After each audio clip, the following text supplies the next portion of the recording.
Dear students, welcome to Get Easy Maths. Today we are going to start new lesson, integers. As you might have your previous knowledge of whole numbers, yes, the set of whole numbers we are going to extend and we are going to add now negatives in that. Yes, the set of positive numbers, negative numbers along with 0 is a new set form called integers. The set consists of whole numbers and negative numbers is called integers.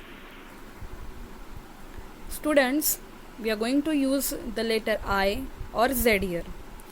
As we know that positive numbers 1, 2, 3 and so on, and their negative numbers -1, -2, -3 and this so on.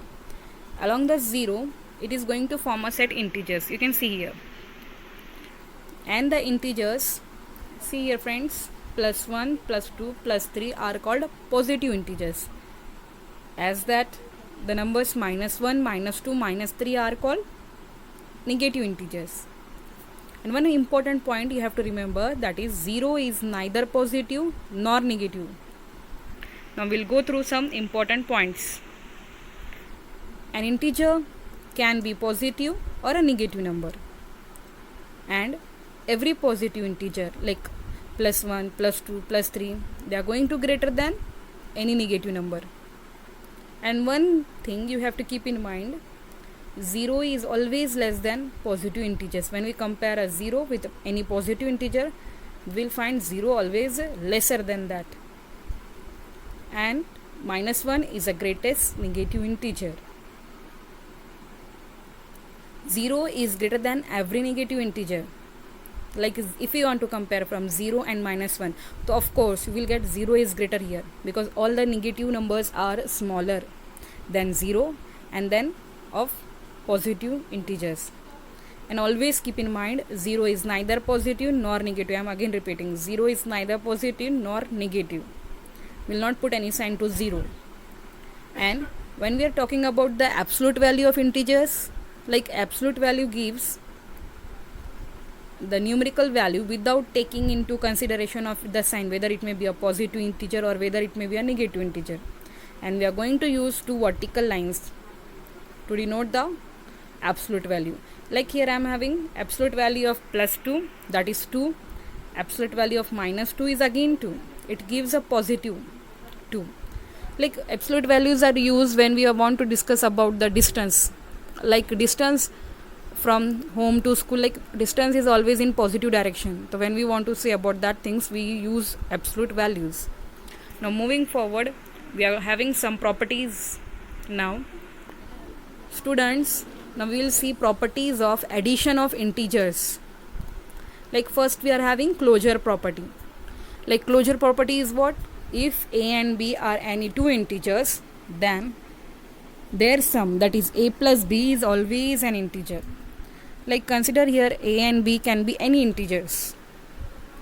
For example, let me take addition of 2 plus 3. 2 and 3 when we sum up, we will get a 5, and 5 is here what? Again positive integer.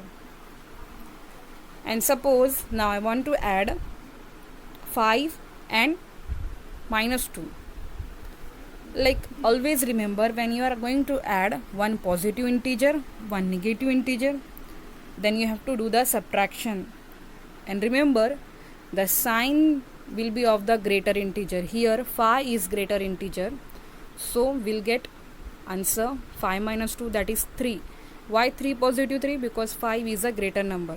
In the same way, when we are going to add -2 with the plus 5, we will get 3. Why 3 here? Again here 5 is a bigger number.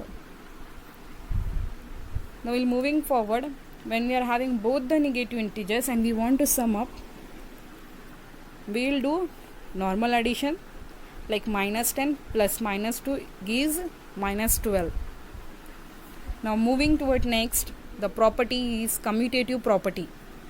Commutative property says that grouping does not matter in the addition. When you want to sum up two integers, you can add them in any order. Like a and b are the two integers, you can add a plus b, or you may have b plus a. Both are going to give the same result. Next is associative property. Children, if you are having a, b and c, any three integers, then while performing their addition, again the grouping does not matter. How?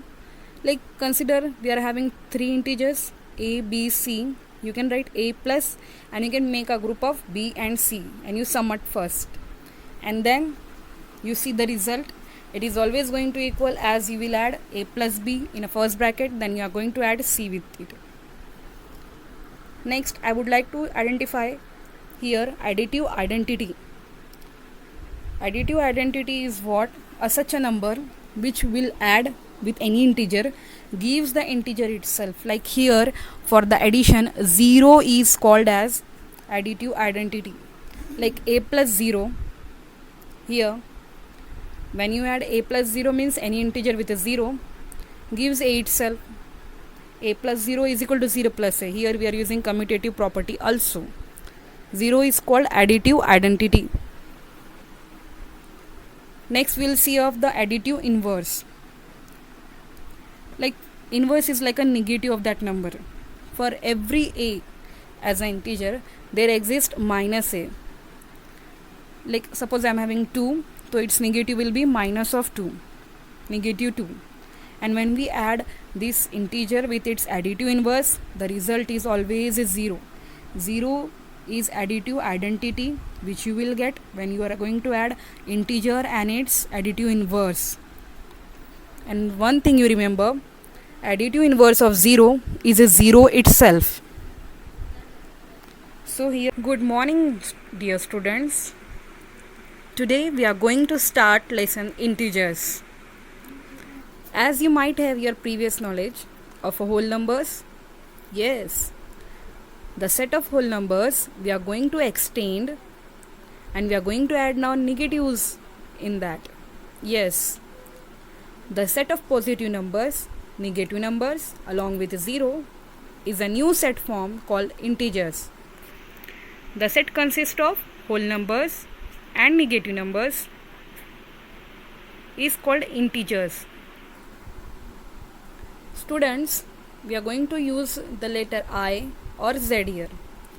As we know that positive numbers 1, 2, 3 and so on, and their negative numbers minus 1, minus 2, minus 3 and this so on.